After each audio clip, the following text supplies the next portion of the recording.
Hello and welcome to Everyday Petrolhead. So today we are taking the X5 to get checked out. We're gonna see what's going on with her. And the wife's gonna yell at me all the time because she's gonna be like, see, I told you we should have got rid of this car. That's how that tends to go. Anyway, let's see how she's doing. All right, so the initial verdict came back and it's not looking good. It looks like we're probably going to be getting rid of this thing, and I'll give you the list of what's wrong with the car when we get her back to the house. My wife, who is just off to the side of the camera, is already shopping for the next vehicle. But yeah, it's looking like this journey with this car is at its end. And for the most part, it doesn't seem like it's a problem per se with just BMW. So I don't want you to think that what I'm saying is, oh, it's a BMW, so of course it's a problem. It's more so like they even stated to me, the previous owners didn't take care of the car, and I've done more than my share to take care of the car. And at this point, it probably makes more sense to get rid of it than to spend more money on it. Stay tuned. And we are back from going to Mike Foreign Sports Incorporated. They're a German mechanic in the Thousand Oaks area near my house. Really, really good. I actually spoke to the owner today, and he went over my car. He gave me a great deal on my vehicle because, you know, had to take a look at it and see what's going on, and make some final decisions on what we want to do. And just so you guys remember, it's a 2006 BMW X5 4.4i V8. 6-speed automatic, and has 137,000 miles on the tax. So I guess let's start with the things that I already knew were problems. So for me, I knew I needed to, oh, there goes the long list falling out of my hands. So I already knew that I had the thermostat to replace, the coolant thermostat. Not expensive. And mind you, all these things for the most part are minuscule in price individually, but there's a lot of them. So let's start with the ones that I know for sure. First things first, coolant thermostat has to be replaced. Mine is stuck open. The good thing about that is it's still technically drivable. The bad about it is the engine is not getting up to proper temperature. So it keeps throwing codes because the car is still staying too cold to operate the way it needs to. So I need to get that changed. Not a really expensive part. All-wheel drive won't engage, and it's because of the steering angle sensor in the steering column. Again, not an expensive part. I need to replace it. I think I'm gonna go ahead and take care of that if I decide to keep the car, which my wife and I are gonna have a conversation about it. We haven't fully decided. We're leaning 50-50 towards possibly getting rid of it. The coolant reservoir tank needs to be replaced. Because BMW kind of glued it together, the heat, causes it to expand and contract, and it cracked along the seam. That needs to be replaced. The bottom of the power steering reservoir has been leaking, and it's not because of the reservoir, but because the hose is basically old and needs to be replaced. After a certain amount of miles, you have to replace all those hoses on every car. This tends to be sooner than most. That needs to be replaced. Is there anything else I knew off the top of my head that were things I know that need to be taken care of that are important, major issues? And the clock spring or the clock spring assembly inside of the steering wheel, I can control my cruise control, but it still doesn't say that it's on this dash, and I think it's because the clock spring seems like it needs to be replaced because all my volume controls on the left side of the steering wheel do not work. So that's kind of the list of the knowns, the things I knew. I did a video earlier about the bearing, and I think I had said that I wasn't sure if the bearing was the problem or not. So this can be a continuation of that. His conversation with Mike was, the bearings don't tend to go bad often. He's like, when they go bad, you will know. The car will not want to drive. It will behave badly. So if the bearings were bad, you would definitely know. So he doesn't think that that's the reason why it was shaking. He did say that from his side of it, his mechanics found that the lower control arm, not the forward facing ones that are kind of curved, but the ones that go straight across, both of them on the front are basically done. And that's what's causing the shaking, and possibly my rotors are warped, which I'm in time for me to replace them. Usually replace your rotors every 2 to 3 years max. I'm within that window. I've had the car for about 3 years. I replaced the rotors in the middle of the first year, probably towards the tail end of the first year. So it's been a little over 2 years. It's definitely time to replace the rotors. On to his huge list.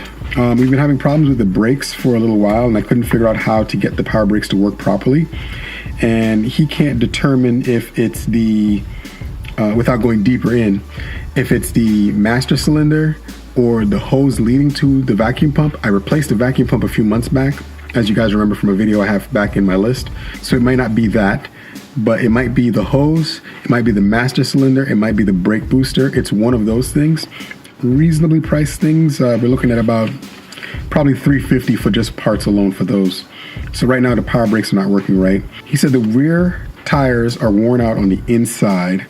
The transfer shaft coupling, they have a concern about that.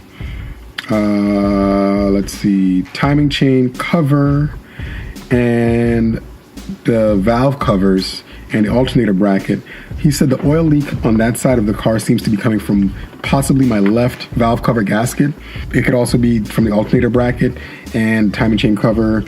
All of those things are very intensive to replace. Not because the parts are expensive, because I mean the alternator bracket is like $5.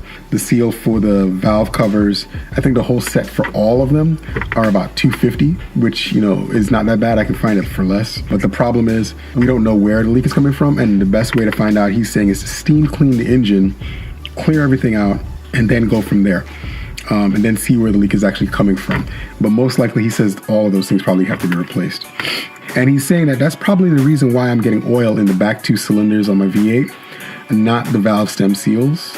Most likely that's probably the case. It could be the valve stem seals, but his bet is replace the valve cover gaskets. The seal around the spark plugs on the 2 back will probably stop leaking oil into the engine, into the combustion chamber of the engine, and then we probably won't have to deal with that problem again for any time in the near future.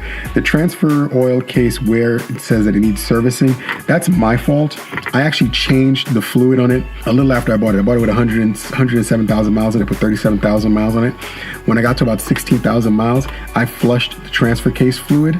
So it has fresh oil in it that's supposed to last 75 to 100,000 miles. Problem is, I didn't know how to change the code to clear the code saying that the transfer case has been taken care of. So that's saying that it needs to be serviced, and it's leaking a little bit of fluid, so I might have to top off with some new transfer case fluid. All right, so now we're on to fault codes as my wife comes in with the reliable 219,000 mile Ford Explorer. Map thermostat mechanism, fuel mixture adaptation idling time needs to be fixed. Fuel mixture adaptation, I'll just wait till she stops.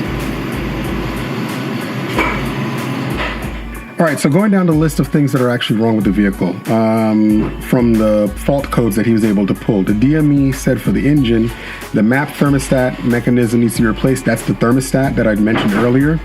Fuel mixture adaptation and idle time is off. That's going to be a little bit more complicated, but something I possibly can handle. But I think, again, that's something I'm going to have to get fully diagnosed to see what's really going on there. Fuel mixture checksum error.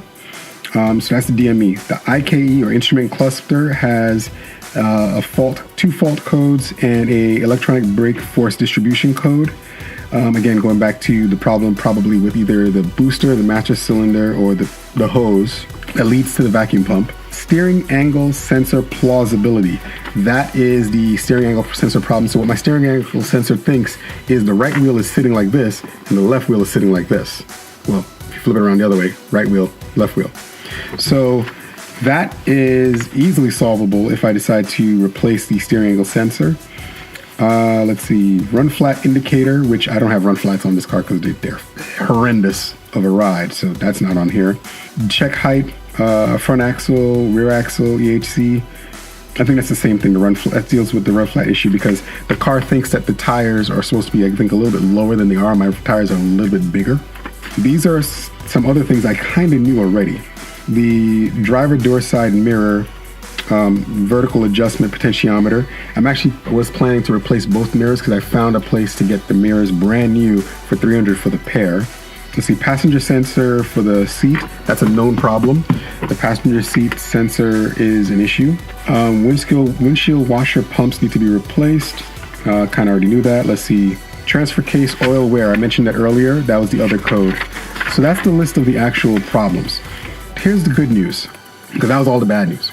The good news is, let's see, the electronic transmission management system, no fault codes. Multiple restraint codes, no fault codes. Immobilizer, no fault code. The LCM, no codes for that. That's a lamp check module. That's for your headlights, I believe. The electronic height control sensors, no fault codes. Heating and air conditioning, no fault codes. The heat is not working on the car because the thermostat needs to be replaced on the engine. Rain sensor, no fault codes. Parking distance are perfect, no fault codes. Language input system, no fault codes. These are all basically no fault codes. Switching sensor control, center control, SZM. Seating and steering column memory.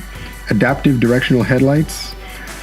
Tilt sliding sunroof. Digital sound system processor amplifier, no fault codes. However, the stereo head unit has been having some issues. Navigation system says it's no fault code, which I think that's BS because maybe it's saying there's no problem, but I know they're not talking together because I haven't had navigation in this thing since I bought it.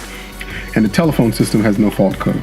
Tire pressure control system didn't communicate. I do have that, and it did not talk to the car. Automatic headlight vertical control arm didn't communicate, but I see it do it every time I start the car. Multiple information display, the MID, that's the stereo, that didn't communicate. Japan basis interface, I don't have that anyway. Digital sound processor control panel, I do have that, but that didn't communicate for some reason. I don't have the video module. Navigation computer didn't talk properly. The Japanese version, but I don't have Japanese version. And the park heating, which I don't have that unit. That's mainly a unit that sits inside the engine bay that heats your engine if you live in cold weather climate areas. So the conversation now is the wife and I need to discuss, do we fix it or do we get rid of it? Here's the thing, cost for all of the parts will probably be less than the value of the car currently. So I have some soul searching and some thinking to do. Part of me says go get another car immediately. Another part of me says, you know, I can fix it and keep it for another year and save a little bit of money and then buy another vehicle. So I'm about to go have that conversation with the boss and we'll go from there. But I wanted to give you guys a quick heads up or update on what's going on with the vehicle.